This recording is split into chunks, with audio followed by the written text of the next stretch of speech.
అంటే ఎవడు చేసిన మోసం వాడికి చెడు తెచ్చింది. మోసంతో శల్యుణ్ణి తెచ్చుకున్నాడు, అది కొంప ముంచేసింది.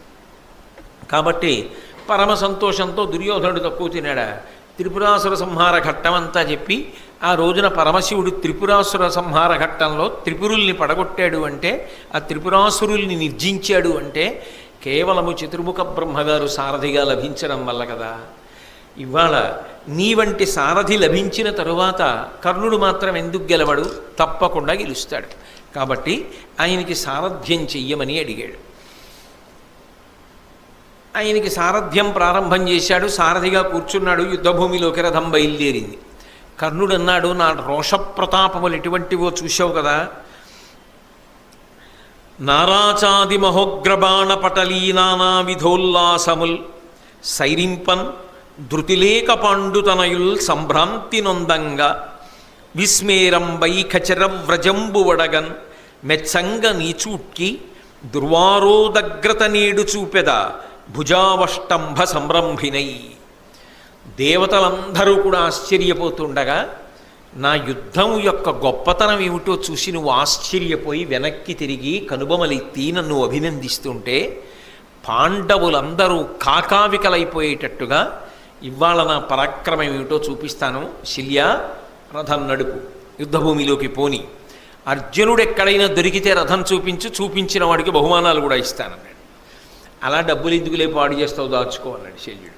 అని వెంటనే ఓ మాట అన్నాడు, రోషమహాటోపభీషణ హరితోడ సమరంబునకు హరిణముగడంగి దానధారాభీల దంతావళముతోడ సంగ్రామమునకు శశంబుగడగి చండ స్వభావోగ్ర పుండరీకముతోడ ఆజికి సారమీయంబుగడగి దారుణ తుండాతి ఘోర గృధ్రముతోడ కలహంబునకు ఉరగంబుగడగి అడరునట్లు కాదే అస్త్రకళా సముజ్వలుడు పార్థుతోడ సంగరమునకీవు గడగి అడరుటెల్లరాధేయ నీకెట్టి బలము ఎందుకలదు. ఏమిటో రాధేయుడా, కర్ణుడా, ఏమిటేమిటో మాట్లాడుతున్నావు. నువ్వు వెడుతున్నది ఎవరి మీదకి యుద్ధానికో తెలుసా? అర్జునుడి మీద యుద్ధం చేస్తానని వెడుతున్నావు. అది ఎలా ఉందో తెలుసా నువ్వు చెప్పే మాట వినడానికి? కోరి కోరి ఒక జింక సింహంతో యుద్ధం చేయడానికి వెడితే ఎలా ఉంటుంది?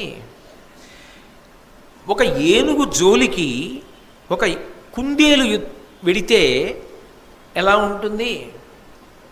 ఒక భయంకరమైనటువంటి పెద్ద పులితో యుద్ధం చేయడానికి ఒక కుక్క వెడితే ఎలా ఉంటుంది? బ్రహ్మాండమైనటువంటి గ్రద్ద ఒకటి భూమి మీదకి వస్తుంటే దానికి అడ్డుబడి పాము దాంతో యుద్ధానికి వెడితే ఎలా ఉంటుంది? పాండవులతో యుద్ధం, అందులో అర్జునుడితో యుద్ధం అటువంటిది. నీకెందుకయ్యా నీకు అక్కర్లేని పనులు?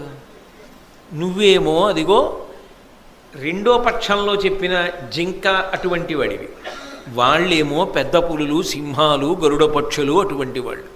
ఆ అర్జునుడితో నీకెందుకు యుద్ధం? నీ మాన నువ్వేదో హాయిగా జీవనం చేయక ఎందుకంటావు నీకు యుద్ధాలు అని అంటూ ఆ శల్యుడు కర్ణుడి యొక్క హృదయం తూట్లు పడిపోయేటట్టుగా మాట్లాడాడు. నిజంగా సగం శల్యుడే చంపేశాడు. అసలు మానసిక స్థిమితం లేకుండా చేసేశాడు కర్ణుణ్ణి.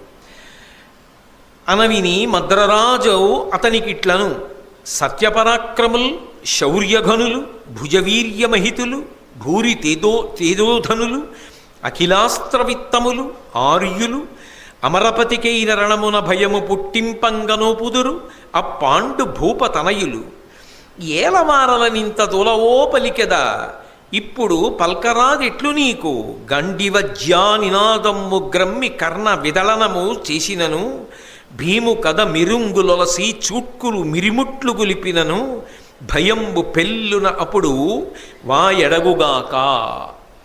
ఓ కర్ణుడా, యుద్ధభూమిలోకి వెళ్లే ముందు అలా యుద్ధం చేస్తా, ఇలా యుద్ధం చేస్తా, నా భుజబలం ఇంతటిది, నా పరాక్రమం ఇంతటిది, నా శౌర్యం ఇంతటిది, పాండవులు కాకావికలవుతారు, ఇవన్నీ చెప్పడం బాగానే ఉంటుంది.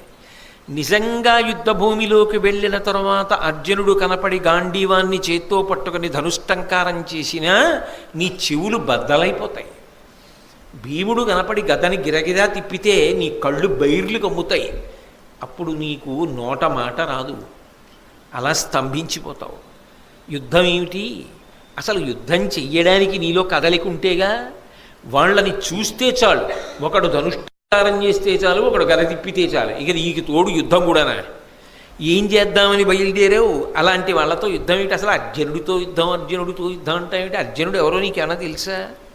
అర్జునుడు సాధించింది ఏమిటో తెలుసా?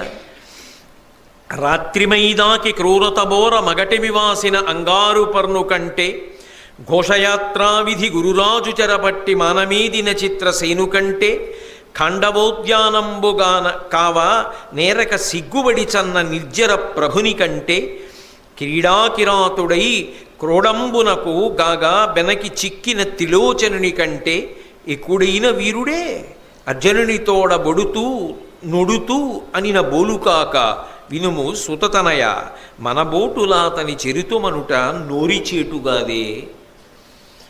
ఎవరనుకుంటున్నాం అర్జునుడంటే? ఒక రాత్రి యుద్ధంలో అంగారపర్ణుడనేటటువంటి గంధర్వుణ్ణి చిత్తుగా ఓడించాడు. అలాగే నీకు తెలుసుగా, ఘోషయాత్రలో చిత్రసేనుడనబడేటటువంటి గంధర్వుణ్ణి ససైన్యంతో ఓడించాడు. ఖాండవదహన సమయంలో తానొక్కడి ఇంద్రుణ్ణి కూడా ఓడించి అగ్నిహోత్రుడికి ఖాండవవనాన్ని దహించడానికి అవకాశం కల్పించాడు. పరమశివుడంతటి వాడు యుద్ధానికి వస్తే యుద్ధం చేసి శివుణ్ణి మెప్పించాడు. అటువంటి అర్జునుడితోటి నీకు అక్కరలేని యుద్ధం ఎందుకయా? అనవసరం కదా. అంటే కర్ణుడికి ఎక్కడ లేని చీకాకు కలిగి నువ్వు నోరు మూసుకుని సారథ్యం చేస్తావా, నీ తల పగలగొట్టేయమంటావా అని అడగవలసి వచ్చింది. అంత మాట అన్న తర్వాత కూడా అసలు నువ్వు నా తల ఎందుకు పగలగొడతావు? నేను సారథ్యం చేసే ముందు పెట్టిన నియమం ఏమిటి? నా ఇష్టం వచ్చినట్టు మాట్లాడతాను, అడ్డు పెట్టడానికి వీల్లేదు, తప్పు అనడానికి వీల్లేదు అంటే కదా వచ్చా. ఒప్పుకునేగా నన్ను తీసుకొచ్చావు సారథిగా. ఇప్పుడు నేను మాట్లాడింది కాదనడానికి నువ్వెవరు? నీ ప్రభువు దుర్యోధనుడే ఒప్పుకున్నాడు అని మళ్ళీ ఇంకొక వృత్తాంతం మొదలెట్టాడు. హంసకాకి వృత్తాంతం అని ఒకటి చెప్పడం మొదలుపెట్టాడు.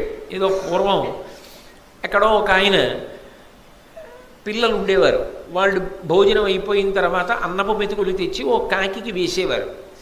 అది వాళ్ళు వేసినటువంటి ఆ ఎంగిలి మెతుకులు తిని కాకి బాగా బలిసింది. ఎవరు? శల్యుడు చెప్తున్న కథ. ఎంగిలి మెతుకులు తిన్న కాకి బాగా బలిసింది. కొన్నాళ్ళు అయిన తరువాత హంసల గుంపు ఒకట ఆ ఊరొచ్చింది. బాగా బలిసిన కాకి ఆ హంసల్ని చూసి, ఈ హంసలెంత, నాతో పోటీకి ఎక్కడికి రాగలవు అంది. ఈ పిల్లలు, ఈ కాకి వైపు ఉన్న పిల్లలు ఉన్నారే, వాళ్ళు అన్నారు, ఆ హంసలెంత పాటి నువ్వు తలుచుకుంటే ఓడించలేవు, పోటీకి రమ్మనన్నారు. మిగిలిన కాకులన్నీ ఆ కాకి పక్షాన చేరాయి. మాటలు కాదు, రండి పోటీకి, మా కాకితో సమానంగా ఎగరండి, మా కాకి శతగతుల 100 రకాలుగా ఎగురుతుంది అన్నారు. అనేటప్పటికీ ఆ హంసలు ఉన్నాయి, కాకి కాకే, హంస హంసే, నీకు మాతో పోటీ ఏమిటి, నిష్కారణంగా పాడైపోతావు, వద్దు అన్నా కూడా కాకి వైపు ఉన్న కాకుల గుంపు కానీ కాకి కానీ వినకుండా హంసల్ని రెచ్చగొట్టాయి. హంసలు అన్నాయి, పోన్లే అలాగే రా, పందానికి తెలుస్తుంది మేమేమిటో నువ్వేమిటో అన్నాయి. అని అది సముద్రంలో ఉన్నటువంటి ద్వీపకల్పం కాబట్టి ఆ సముద్రం మీదకి ఎగిరాయి హంసలు. ఈ కాకి కూడా ఎగిరింది. ఎగిరి మొదట్లో హంసలు మెల్లిగా ఎగురుతున్నాయి. ఇది ముందుకెళ్ళిపోయి వెనకపడిపోయి అని చెప్పి వెక్కిరించడానికి వెనక్కి వచ్చింది. వాటి ముక్కు మీద ముక్కెట్టింది, వాటి ఈకల్ని తన ఈకలతో రాసింది, మళ్ళీ ముందుకెళ్ళింది, మళ్ళీ వెనక్కి వచ్చింది. ఎంత దూరం వెళ్ళినా వాటికి శ్రమ లేదు. ముందుకి వెనక్కి తిరగడంలో, అక్కర్లేని ప్రయాణంలో, ఎగరడంలో కాకికి బడలికి వచ్చింది. ఇంకా ఎగరలేదు.